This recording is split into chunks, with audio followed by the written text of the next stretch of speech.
It wasn't the first time my husband, Paul, had made comments about wanting a traditional wife. He would often mention it casually over dinner, as if it were the most natural thing in the world, like asking for an extra serving of potatoes. But I couldn't ignore it anymore. Something about those words was eating at me, gnawing away at my insides. Traditional. What did that even mean? Was I supposed to go back to the 1950s, where women cooked, cleaned, and played the dutiful wife without a thought for themselves? The idea of giving up my autonomy to meet some outdated idea of womanhood didn't sit well with me. But the moment that pushed me over the edge came one quiet evening after a long day. Paul had just come back from yet another business trip, and, as usual, was reflecting on the things he'd seen, mostly men in suits with their stay-at-home wives at their sides. He had that familiar smug look on his face. "You know," he said, cutting through the silence of our living room, "I really admire those old-fashioned wives. The ones who stay home, take care of the house, support their husbands without a single complaint. You know, the kind of women who understand what their role is. I really wish you'd be more like that." I stood still, frozen in place. The weight of his words hung in the air, thick and suffocating. My mind raced, but I forced myself to hold my tongue. For years, I had been the supportive wife, dutifully taking care of our home, our children, and our marriage. But I wasn't just a housekeeper. I wasn't just there to serve him or anyone else. I had dreams, ambitions, and a life outside of what he envisioned. This time, however, something inside me snapped. With a calm that masked my inner fury, I turned to Paul. "A traditional wife?" I repeated, my voice steady. "Is that what you want, Paul? A woman who just stays in the background while you lead the show?" He nodded, half smiling, thinking this was a conversation we had had 100 times before. "Exactly. That's what I'm talking about. Someone who understands her place and doesn't try to compete with me." I bit back a laugh. Was this really what my life had become? A competition. A silent battle of wills that I had been losing without even realizing it? I wasn't about to accept this. Not anymore. Paul had always prided himself on being a self-made man, successful in his career, confident in his choices. But the truth was, he had always relied on me to be the backbone of everything, from handling our finances to managing the household, and yes, even putting up with his dismissive attitude toward my own desires. He had always assumed that I would be content with my role as his wife. But that evening, something shifted. I decided I wouldn't just be the woman who stood silently behind him. I was going to show him that I could be more, and that he wasn't the only one capable of making big decisions. I looked him in the eye, allowing my words to sink in slowly. "If that's what you want, Paul, I can be traditional for you, but it will come with a price. I'm going to make a deal that will change everything, and I won't just be a wife standing behind you anymore." He raised an eyebrow, clearly intrigued, but unaware of the storm I was about to unleash. "What are you talking about?" he asked, leaning forward slightly. I smiled, the kind of smile that was both cold and knowing. "You'll see soon enough." I could feel the tension in the air between us as I walked away from him, leaving him to wonder what I meant. What Paul didn't know was that I had been secretly working on a business deal, one that could change our lives forever. It wasn't just any deal. It was a $5 million deal, one that could make me the sole benefactor of a massive sum of money. It was my opportunity to show him, and the world, that I wasn't just some traditional wife who needed to be supported. I could build my own empire, and I wasn't going to stop until I had everything I wanted. The next few days felt like an eternity. Paul walked around the house with that same smug attitude, oblivious to the storm that was brewing inside me. Every time I caught his eye, I felt a sense of control that I hadn't known I had before. There was no going back now. I had made a decision, and I was going to follow through with it, no matter the cost. The $5 million deal I had been working on wasn't just a financial opportunity. It was my way of proving to Paul, and to myself, that I didn't need his approval or his patriarchal vision of what a wife should be. I hadn't shared the details of my plan with him yet, but I could see the hints of curiosity in his eyes. He knew I was up to something, but he didn't know the magnitude of it. He assumed that I was still the same woman I had always been, loyal, supportive, and content with my role. What he didn't realize was that I was no longer playing by his rules. For the past few months, I had been working in the background on a business opportunity that could potentially change my life. I had been approached by a company interested in a partnership that would allow me to leverage my skills, contacts, and years of experience in a completely new way. The deal would not only give me control of a substantial sum of money, but it would also elevate my status in the business world. The $5 million offer was more than enough to give me the freedom I had always wanted. It was my chance to take charge and prove that I was capable of so much more than just managing a home. The moment the offer came through, I knew I had to act fast. I wasn't going to let Paul or anyone else dictate my worth any longer. I signed the contract, officially sealing the deal. But I didn't share the news with Paul right away. I wanted to savor the moment of power that came with it. The realization that I had just secured my future, independent of anyone else's expectations. But as always, Paul was eager to have things his way. That evening, after I had finished reviewing the final details of the deal and preparing the paperwork, he walked into the living room where I was seated with my laptop.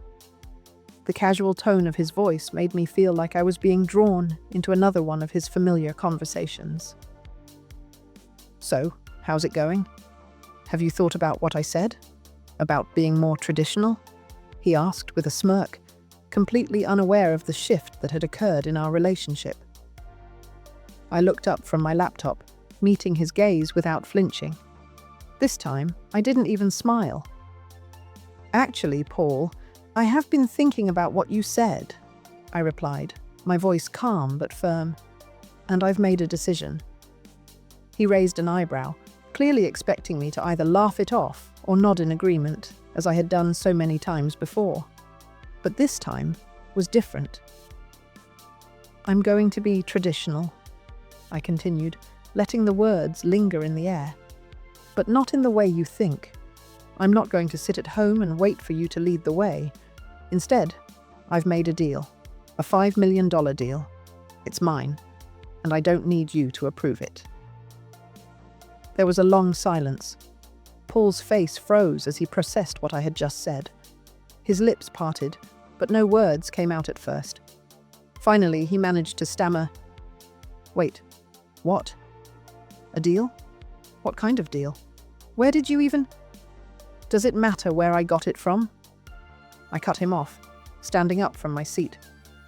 "The point is, I don't need you to take care of me. I don't need to be traditional in your eyes to be valuable. I've built something for myself, and this deal is just the beginning." Paul stared at me, his mind clearly struggling to catch up with the reality of the situation. He had always seen me as a means to an end, someone who would support his career, his ambitions, and his image. But this time, I was rewriting the rules. "You've got to be kidding me," he finally said, his voice dripping with disbelief. "You've been hiding this from me? This whole time, you've been working on something behind my back, and you didn't even think to tell me?" I smiled inwardly. It wasn't the way I had imagined revealing my success to him, but it was certainly satisfying. "Paul, I didn't hide it from you. I just didn't share it with you because you never asked. You've been so focused on your own idea of what I should be doing that you never once stopped to consider that I might want something more for myself." He took a step back, looking visibly rattled. It was clear he hadn't expected this level of independence from me. He had always been the one in control, always the one calling the shots. Now, the tables had turned. "I can't believe this," he muttered, pacing back and forth. "You can't just throw away everything we've built for the sake of some deal. You're my wife. Your place is with me, not out there making deals with strangers." I didn't move, standing my ground as he fumed. No, Paul. My place is wherever I choose to be. And right now, I'm choosing to stand on my own. I don't need to be the woman you want me to be. I just need to be myself. The silence that followed was thick with tension. It was the silence of realization, the silence that came when the veil of what had once been accepted was torn away. Paul no longer had control. I was no longer the traditional wife he had wanted, and I was about to show him that my worth was far beyond what he had ever imagined. The next few days were a whirlwind of mixed emotions. Paul was furious, of course. His pride had been shattered, and his carefully constructed vision of our relationship was suddenly on shaky ground. He couldn't wrap his head around the fact that I had been quietly working on something so monumental without ever consulting him. It wasn't just about the money to him. It was about control. For years, I had played my part as his wife, but now I was no longer just playing along. I could feel his gaze on me every time we crossed paths. There was a strange intensity in the air now, like a simmering pot ready to boil over. He tried to act normal, going about his business, but the tension between us was palpable. I didn't care. In fact, I was almost enjoying it. It was a strange sense of freedom to know that I no longer had to live according to his expectations. I was free to do as I pleased, and it felt exhilarating. I didn't waste any time after our conversation. The deal I had secured was only the beginning of what I had planned. The $5 million was a significant amount of money, but it wasn't just about the money. It was about something much more important: my independence. And I was going to show Paul exactly what that meant. While Paul sulked, I began organizing my next steps. The first thing I did was hire a team of financial experts to help me manage the deal. I knew that with this kind of money, I had to be careful. I didn't want to make any reckless decisions, but I also didn't want to waste any time. I wanted to build something for myself, something that would prove to Paul and to myself that I was more than just a traditional wife. I began researching investments and opportunities that could grow my wealth. I didn't just want to sit on this money. I wanted it to work for me. I wanted to build a legacy, and that's exactly what I planned to do. But Paul, of course, wasn't taking my newfound autonomy well. He had never been one to hide his feelings, and he was determined to make me regret my decision. One evening, as I sat at the kitchen table, reviewing some investment opportunities, he stormed into the room, his face red with anger. "Are you seriously going to go through with this?" he demanded, his voice rising. "You think you can just take control of everything and walk away from our life together? What kind of wife does that? What kind of woman throws her husband aside for the sake of a business deal?" I didn't flinch. In fact, I didn't even feel the anger he was trying to provoke. Instead, I looked him straight in the eye, my voice calm but firm. "I'm not throwing you aside, Paul. I'm just taking control of my own life. For once, I'm not living in your shadow. You wanted a traditional wife? Well, that's not who I am anymore. I'm not going to sit at home and wait for you to tell me what to do. I'm going to do this for myself." Paul scoffed, shaking his head in disbelief.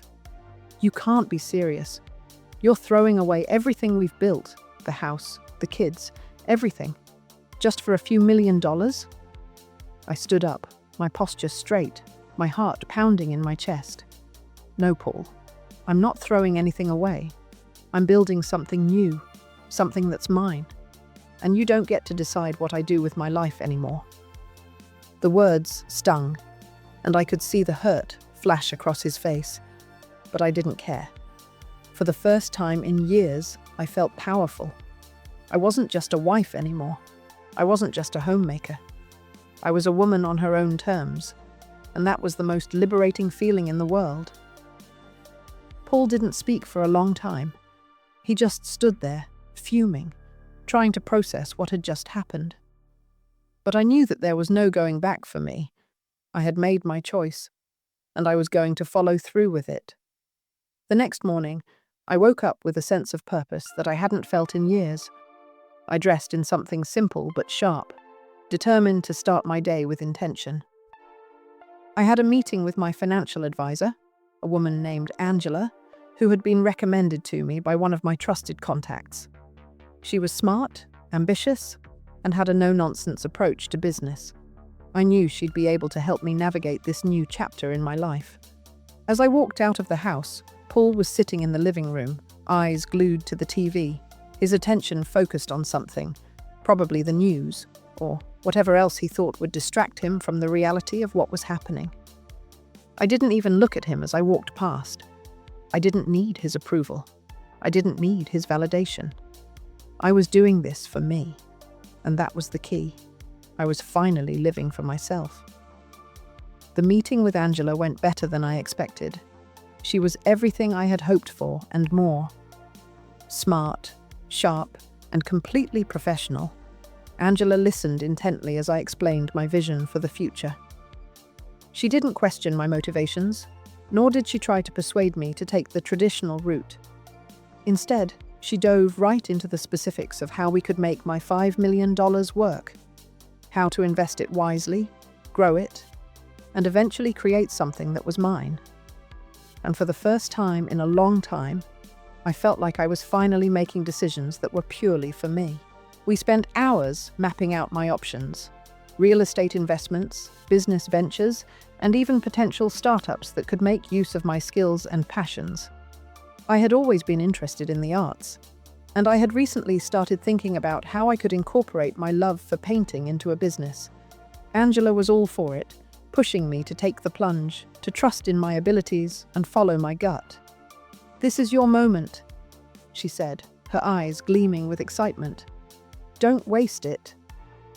I left the meeting feeling like a new woman. I had a plan. I had direction. I had a future, one that didn't involve living in Paul's shadow. But of course, Paul wasn't going to make it that easy. When I got home that evening, I could feel his eyes on me the moment I stepped inside. He had been waiting for me, like a predator lying in wait.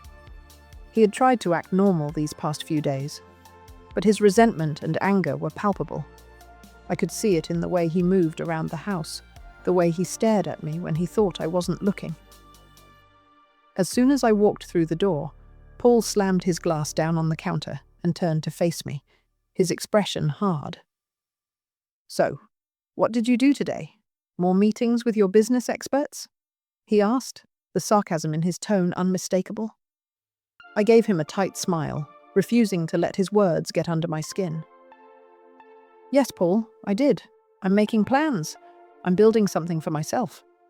His face contorted in disbelief. "Building something? You think you can just walk out of this house and build some empire with a few $1 million? Do you have any idea how much work it takes to build something that lasts?" I stepped forward, meeting his gaze with unflinching confidence. "Oh, I'm well aware of how hard it is to build something, Paul. And I know exactly what I'm doing." Paul shook his head, the disappointment in his eyes almost palpable. "You've completely lost it, haven't you? I tried to be patient with you, tried to give you space to grow, but this isn't you. You're not a businesswoman, you're a wife. And now you're just throwing it all away for a dream that doesn't even make sense."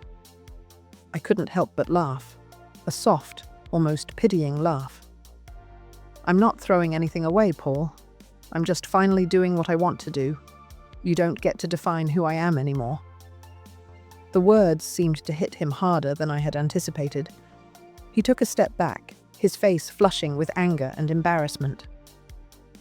"You're out of your mind," he muttered, almost to himself. But there was something else in his voice, something that wasn't just anger. There was fear there, too. Fear that I was slipping away from him, that I was no longer his to control. I turned on my heel, not wanting to get caught up in another futile argument. "I'll be out tomorrow, Paul. I'm meeting with my real estate agent to look at properties. I'm starting fresh, and I don't need your approval." He didn't stop me. He didn't even try. He just stood there, watching me leave, like a man who had suddenly realized that the world was changing around him and he had no control over it anymore. I had seen the flicker of uncertainty in his eyes. the kind of uncertainty that only comes when someone realizes they can't control the person they once thought they had in their grasp. It was the same look I had once given him, years ago, when I had first understood the sacrifices I had made for him and our family. When I realized that I had been living my life for everyone else, except myself. Now, it was my turn. The next morning, I woke up with a sense of purpose. It wasn't just another day. It was the first step in a new life, one that I was finally in control of. I dressed in a way that made me feel powerful, smart, professional, but still entirely me. I wasn't the same woman who had quietly supported Paul for years. I was ready to make my own mark in the world. I left the house early, without saying goodbye. There was no need to. Paul would be at work, and I had a busy day ahead. I had arranged to meet with my real estate agent, Susan, a woman I'd met at one of the charity events I'd attended a few years ago. She was sharp, successful, and understood exactly what I was looking for. An investment property, yes, but also a place where I could finally feel like myself. I needed something that was mine, something that would symbolize my independence. I wasn't going to settle for a small, modest home. I wanted luxury, comfort, and most importantly, a reflection of everything I had worked so hard for. The drive to the real estate office felt surreal. I kept thinking about how my life was about to change. Paul had always been the one to dictate our living situation, to make the decisions about our home. But this time, I was taking the reins. When I arrived at the office, Susan greeted me warmly, her professional demeanor offering me the confidence I needed. "Margaret, it's good to see you again," she said, shaking my hand. "I'm so excited to show you some of the properties we've lined up. I think you're going to love what we've got in store." We sat down and reviewed the listings. Each property was more beautiful than the last. Gated estates, sprawling gardens, elegant interiors. I knew right away that this was where I belonged. But it wasn't just about the luxury. It was about building something for myself. Something I could be proud of. "I want something that's more than just a house," I told Susan as we reviewed a particularly stunning property. "I want it to be a symbol of my independence. A place where I can be the woman I want to be, not the woman I've been expected to be." Susan smiled knowingly. "I understand, Margaret. I think this is exactly the kind of space you need. You've worked hard for this, and you deserve it." We spent the next few hours touring properties. Every room we entered, every elegant feature we saw, made me feel more and more like this was my time. The life I had been waiting for was just around the corner. All it took was a little courage to claim it. That evening, after the excitement of touring the properties had worn off, I returned home to find Paul sitting in his usual spot on the couch, staring at the TV. His posture was stiff, and there was an air of resentment about him that I couldn't ignore. He didn't greet me, didn't ask how my day went. Instead, he simply looked at me with a quiet intensity. His eyes narrowed. "You really went through with it, didn't you?" he asked, his voice colder than usual. I didn't respond immediately. I was tired of explaining myself to him, tired of justifying my every move. Instead, I walked past him, heading toward the kitchen to grab a glass of water. When I didn't answer, he stood up and followed me. "You think this is going to work out?" he demanded. "You think you can just waltz into the world of real estate and business like you know what you're doing? You've been out of the game for years. You've never even had a career, Margaret. You've always been my wife." I froze, my back to him. The sting of his words hit me harder than I wanted to admit. But I wasn't going to let him see that, not anymore. I turned to face him, my expression hard. "I'm not your wife anymore, Paul," I said, my voice steady, though my heart was pounding. "I'm me. I'm finally living for myself. And if you can't accept that, then maybe you're the one who needs to reevaluate your role in my life." His face flushed with anger, but I could see something else in his eyes. Fear. He was afraid. afraid of losing the control he had over me for so many years. "You think I'm going to just let you walk away from this family?" He spat, taking a step toward me. "You can't just throw away everything we've built for some pipe dream. I've worked hard for everything we have. I earned everything. And you—" I cut him off, my voice sharp. "I've worked hard too, Paul. You may have earned your money, but you didn't earn my loyalty. You didn't earn my respect." The silence that followed was deafening. It was the first time in our marriage that I had truly stood up to him, and it was clear that Paul didn't know how to respond. For years, I had been the one to support him, to forgive him, to put up with his selfishness. But now, I was done. "I'm not going to apologize for choosing to live for myself," I continued, my gaze unwavering. "I've given you enough. It's time I gave something to myself." I could see the realization wash over him, the slow, painful understanding that the woman he had always tried to control was no longer the same. I wasn't afraid of him anymore, and I wasn't going to let him manipulate me into being the woman he wanted. "I'm going to live my life now, Paul," I said, turning toward the door. "You don't have to like it, but you'll have to respect it." I left the room without another word, my heart racing with a mixture of fear and exhilaration. I knew that the road ahead wouldn't be easy, but for the first time in years, I felt like I was finally in control of my own destiny. After the confrontation with Paul, things in the house felt different. The air between us was thick with unspoken words. I could tell he was still reeling from the fact that I had stood up to him. He had always been the one in charge, the one who made the decisions, who called the shots. But that night, I saw something in his eyes that I hadn't seen before. Vulnerability. And I knew, deep down, that he was afraid of losing me. But it wasn't just about him anymore. It wasn't about his ego or his need for control. It was about me. It was about finding the courage to finally live life on my own terms, free from the expectations that had bound me for so long. I wasn't going to let Paul, or anyone else, hold me back. The next day, I met with Susan again to discuss the property I had my eye on. I was so close now, I could almost taste it. It wasn't just the house I was after. It was the feeling of success, of independence. Every step I took towards securing that property felt like a victory, like I was finally breaking free from the constraints I had lived with for so many years. "You've made an excellent choice, Margaret," Susan said as we toured the property again, her voice full of approval. "This place has everything you're looking for: space, elegance, and most importantly, it's a reflection of your success." I smiled, a sense of satisfaction blooming in my chest. "I've earned this," I said, the words feeling powerful as I spoke them out loud. "I've worked hard for this, and I'm not going to let anyone take it away from me."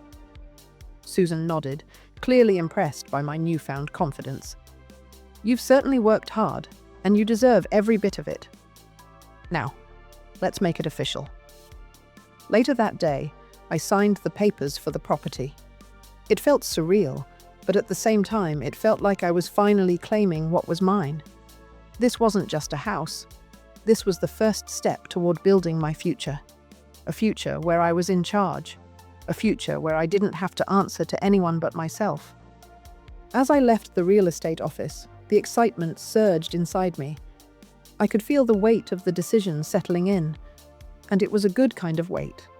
A weight of power, of self-determination. It wasn't just about the property.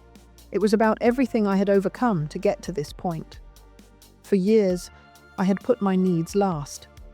I had lived in the background, supporting Paul's dreams while neglecting my own. But now, everything had changed. I had a plan, a vision, and the means to make it a reality. When I got home, Paul was waiting for me. His arms were crossed, and his expression was unreadable. I could tell he had been stewing over our last conversation, and I knew he wasn't going to let me get away without another confrontation. "I'm guessing you've already signed the papers," he said, his voice flat. "I knew you would. You can't just leave well enough alone, can you?" You've got to make a statement, prove something to yourself. I stood there for a moment, not saying anything. His words stung, but they didn't hold the same power they once had. I wasn't the same woman anymore, and I wasn't going to let him manipulate me into doubting myself again. Actually, I said, finally meeting his gaze, I did sign the papers. And you're right about one thing. I'm making a statement. I'm saying that I'm in control of my life. I'm saying that I no longer need to live up to your expectations or anyone else's. Paul shook his head, a look of disbelief on his face. You're making a mistake, Margaret. You think this is going to make you happy? You think a house, some fancy business deal, is going to fill the emptiness inside you? You've always been about family, about us. And now you're throwing it all away for some selfish dream. His words hit me, but they didn't break me. They were the same words he had always used to try to guilt me into submission, to make me feel like I was somehow wrong for wanting more for myself. But not anymore. I wasn't going to fall for it. I'm not throwing anything away, I replied, my voice steady. I'm building something that's mine. I'm not doing this for anyone else. This is about me, Paul. For the first time in my life, I'm doing something for myself. He looked at me, his face contorted with a mix of frustration and fear. You're going to regret this, he muttered. You can't just turn your back on everything we've built. I took a deep breath and met his eyes, standing tall. I'm not turning my back on anything, Paul. I'm moving forward, and I'm doing it without you. Without another word, I walked past him, leaving him standing in the middle of the room, stunned and speechless. For the first time in years, I felt like I had finally taken control of my own life.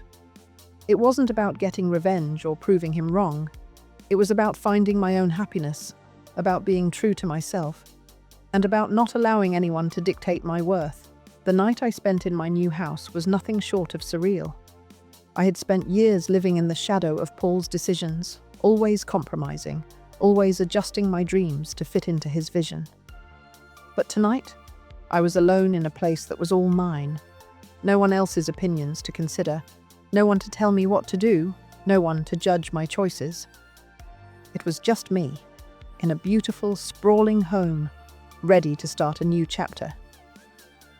The first thing I did when I entered the house was open the windows wide.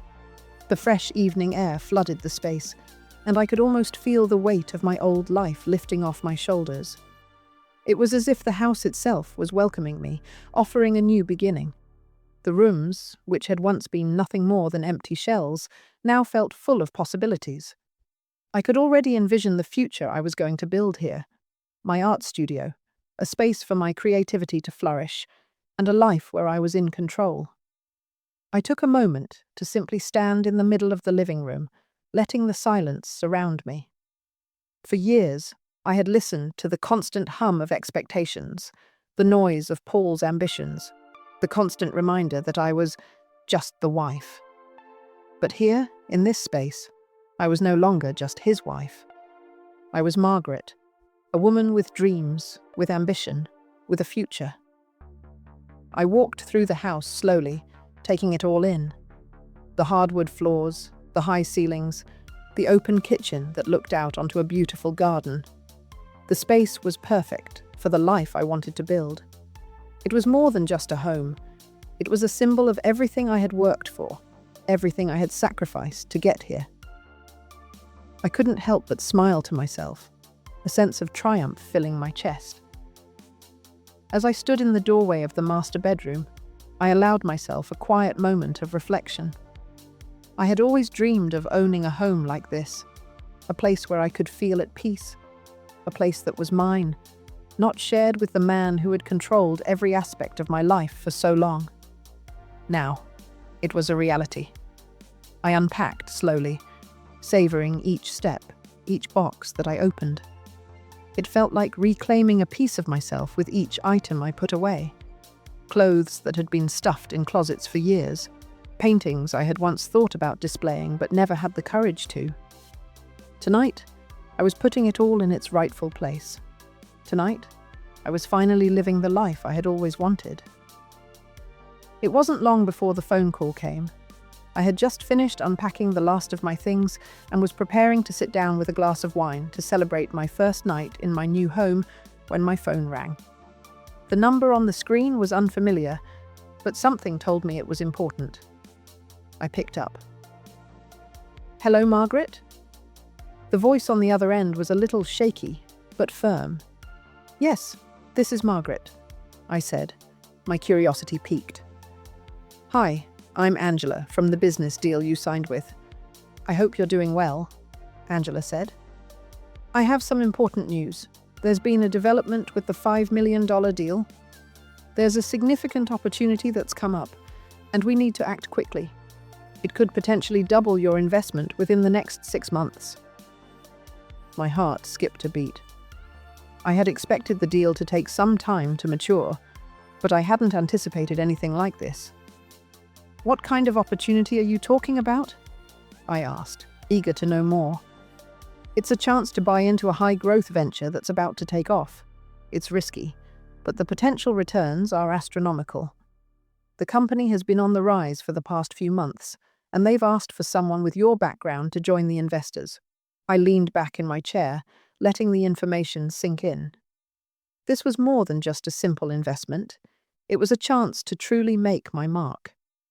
I had always dreamed of starting my own business, but this was something entirely different. This wasn't just about making money. It was about being part of something bigger, something that I could build with my own hands. "Tell me more," I said, my voice steady but filled with excitement. "I'm ready to take the next step." Over the next hour, Angela filled me in on the details. The company was an innovative startup in the tech industry, and they had been growing at an exponential rate. The opportunity to get in now, before it exploded into something much larger, was rare. But there was a catch. The investment had to be made quickly before the window closed. As the conversation ended, I sat back in my chair, stunned. This was it. This was the chance I had been waiting for. I had always been the one standing on the sidelines, watching others chase their dreams while I supported Paul's ambitions. But now, I was the one being offered a chance at greatness, and I wasn't going to let it slip away. I spent the next few hours running the numbers in my mind, weighing the risks and the rewards. The investment would take a significant portion of my $5 million, but the potential returns were far too enticing to ignore. I knew it was risky, but I had spent too many years playing it safe, too many years living in someone else's shadow. This time, I was going to take the leap. The decision to go ahead with the investment wasn't an easy one. I spent days weighing the risks, talking to Angela, reviewing documents, and considering everything I had worked for. This wasn't just a financial commitment, it was an emotional one too. It meant putting everything I had on the line for the first time in my life. But that was exactly what I needed. For years, I had lived under the assumption that I had to play it safe, to stay in the background and support everyone else's dreams while my own went unspoken. I had built my entire life around being the wife, the one who sacrificed her own ambitions for the sake of the family. But now, I was standing on the precipice of something new, something entirely mine. After reviewing everything one last time, I made the decision. I was going to do it.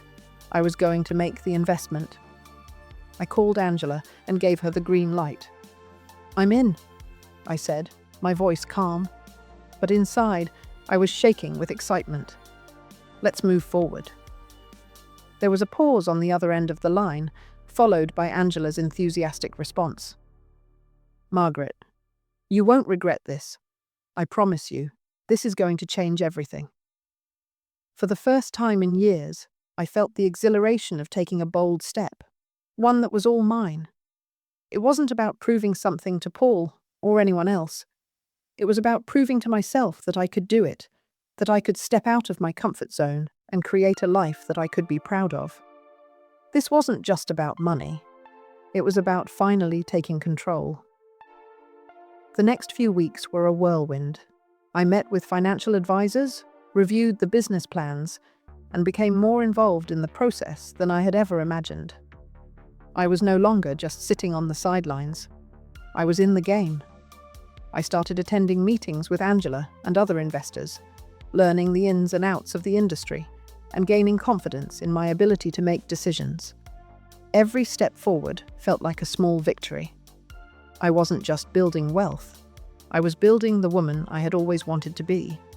The woman who made her own choices, who wasn't afraid to take risks, who wasn't afraid to stand on her own. Just when things were starting to settle, Paul showed up. I hadn't expected him to come by.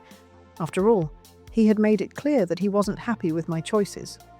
But one afternoon, as I was sitting in my new home, reviewing my investment, I heard the familiar sound of his car in the driveway. I didn't rush to answer the door. I had made it clear to him before that I was living my life for me now, but I wasn't sure if he was ready to accept that. He hadn't made any real effort to contact me, but I knew Paul well enough to understand that when he wanted something, he didn't stop until he got it. When I opened the door, there he was, standing on the porch, his hands stuffed into the pockets of his jacket. He looked older, tired, as if the weight of the past few weeks had finally caught up with him. "You're really going through with all this, aren't you?" Paul said, his voice a mix of frustration and disbelief. "You're really going to throw everything away? Our marriage? Our family? For some business deal?" I stood there, taking in his words. I wasn't angry anymore, just exhausted. "Paul, this isn't about you," I said, trying to keep my voice steady. "This is about me. This is something I needed to do for myself. I've spent too many years living for you, for this family. Now it's my turn." He didn't say anything for a moment. He just stood there, looking at me with a mixture of hurt and confusion. I could see the conflict in his eyes, but there was no more space in my life for guilt. I had spent too many years feeling guilty for wanting something more than what he wanted for me. "I don't know how to make you understand," Paul said, his voice softening. "I don't know how to make you see that what we had was enough. I didn't need all of this business stuff. I just wanted us to be a family." I took a deep breath. We were a family, Paul, but we weren't a happy one. And that's what I've been trying to tell you all along. I've given everything to this family, and I don't regret that. But I've reached a point where I need more. I need to feel like I'm living for myself, not just for the expectations that have been placed on me. Paul's eyes softened for a moment, and I saw a flicker of the man I had once loved. But that man was gone, replaced by someone who couldn't understand why I was making the choices I was. He hadn't changed, and I knew now that I couldn't change him. "I'm not asking for your approval, Paul," I said, my voice clear and unwavering. "But I do want you to understand that I'm doing this for me, and I won't apologize for it." He stared at me for a long time, and I could see the struggle inside him. He didn't know how to deal with the woman I had become. Strong, independent, determined. For so long, I had been the one who folded, the one who compromised, the one who put everyone else first. But now, that woman was gone. "I guess I don't know who you are anymore," Paul finally said, his voice quiet, almost resigned. "You don't need to," I said, my heart heavy but resolute. "Because now, I know exactly who I am." The next few months were a blur of activity. I spent every waking hour working on the business, learning everything I could about the new venture I had entered. The deal that seemed so risky in the beginning had already started to show results. My investment had already grown by a significant percentage, and I was beginning to feel the satisfaction of seeing the fruits of my labor. Angela, my business advisor, was thrilled with the progress. "You're doing great, Margaret. This is exactly what I've been telling you. You've got the drive and the vision to make this work. I knew you had it in you." I couldn't help but feel proud of myself. For once, I wasn't relying on anyone else's approval or validation.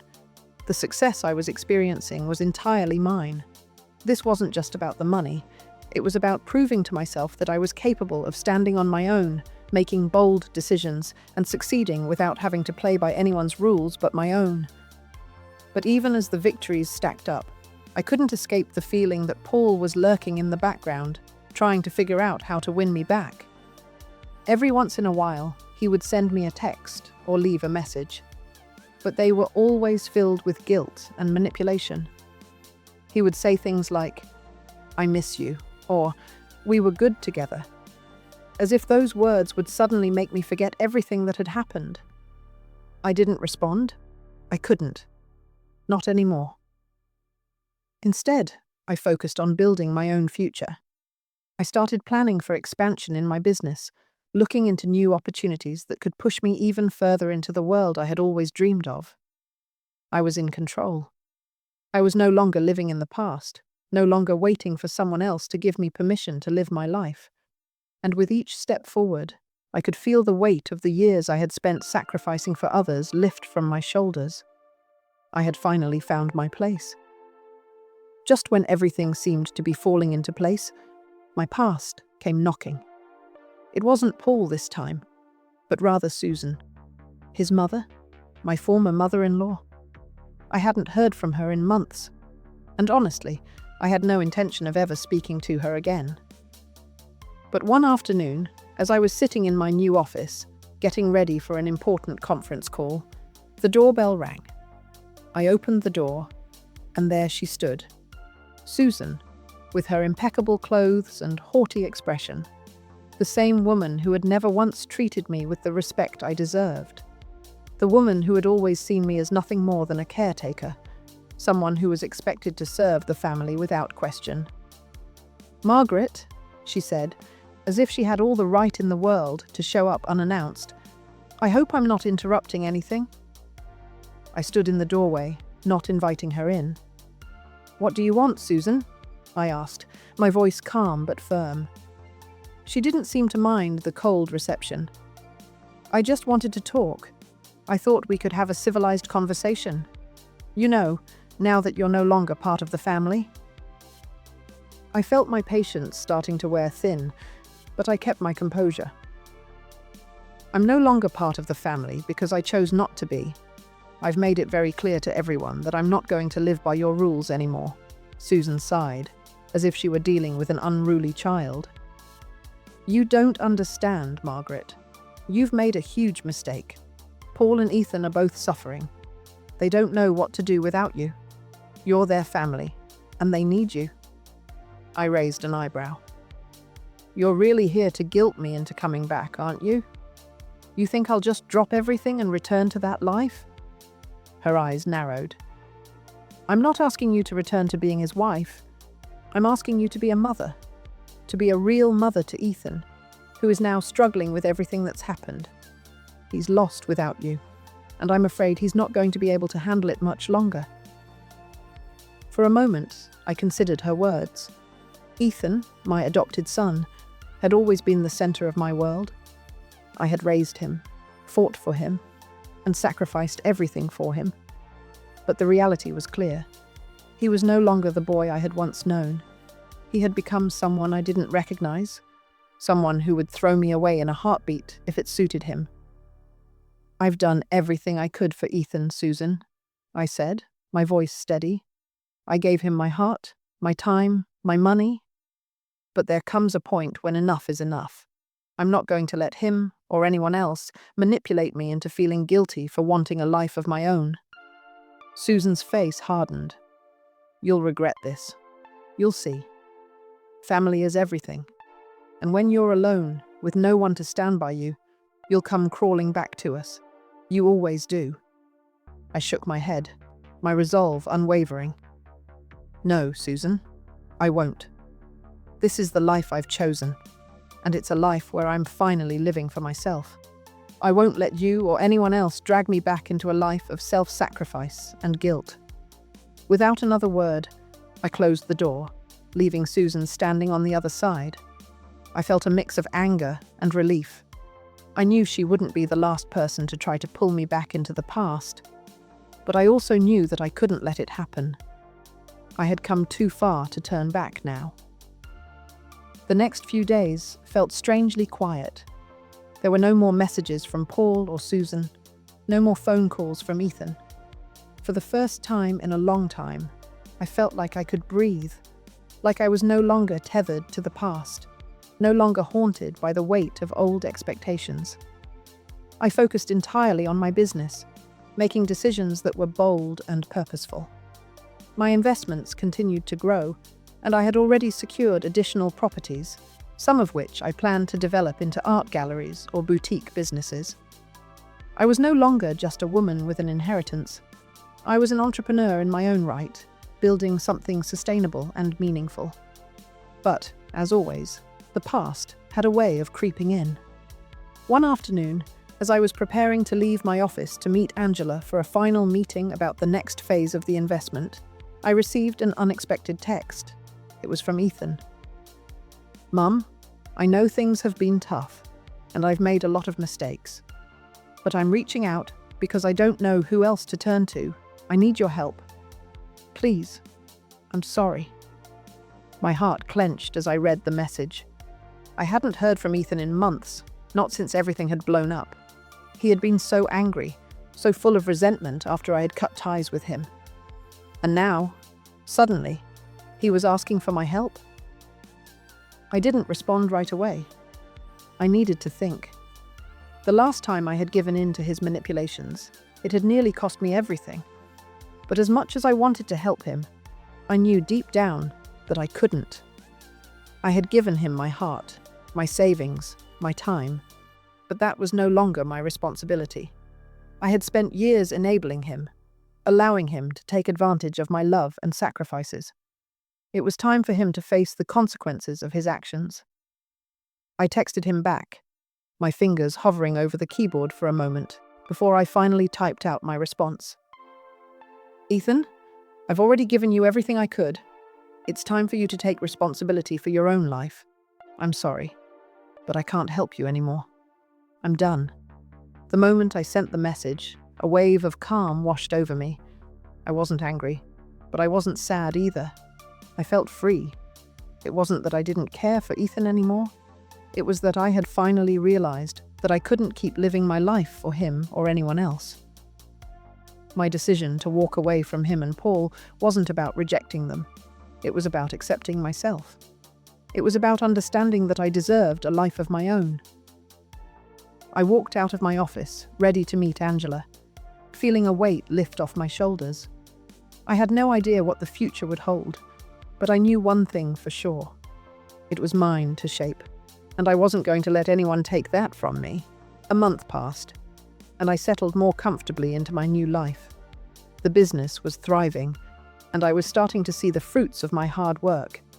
I had finally surrounded myself with people who valued me for who I was, not for the roles I was expected to play. Angela had become more than just my business advisor. She had become a friend, someone who truly understood my drive and ambition. One afternoon, as I sat in my office overlooking the expansive view of my property, I reflected on the journey I had taken to get here. From the woman who had been lost in the shadows of her marriage, to the woman who now stood in her own power, making decisions, building a future. I had come so far. It had taken courage, yes, but it had also taken a willingness to confront the uncomfortable truth. I had spent too many years living for others, and it was time to live for myself. The phone rang, and I answered without hesitation. It was Angela. "Margaret, I've got fantastic news," she said, her voice full of excitement. "The company we invested in? It's taken off. Your investment has tripled. You're in the big leagues now." A smile spread across my face as I listened to her explain the details. This wasn't just about the money. It was about the fact that I had made this happen, that I had taken control of my destiny and created something for myself. As the conversation ended, I sat back in my chair, letting the news sink in. For the first time in my life, I felt completely at peace with who I was and where I was going. I had built my success on my terms, and nothing, no one, could take that away from me. I looked out the window, seeing the future unfolding before me. I wasn't just a survivor anymore. I was a woman who had reclaimed her power, her identity, and her life. And that was worth more than any amount of money, any business deal, any house. The road ahead wasn't going to be without its challenges, but I was no longer afraid. I had finally become the woman I was always meant to be. And that woman wasn't going to let anyone, not even the ghosts of the past, stand in her way.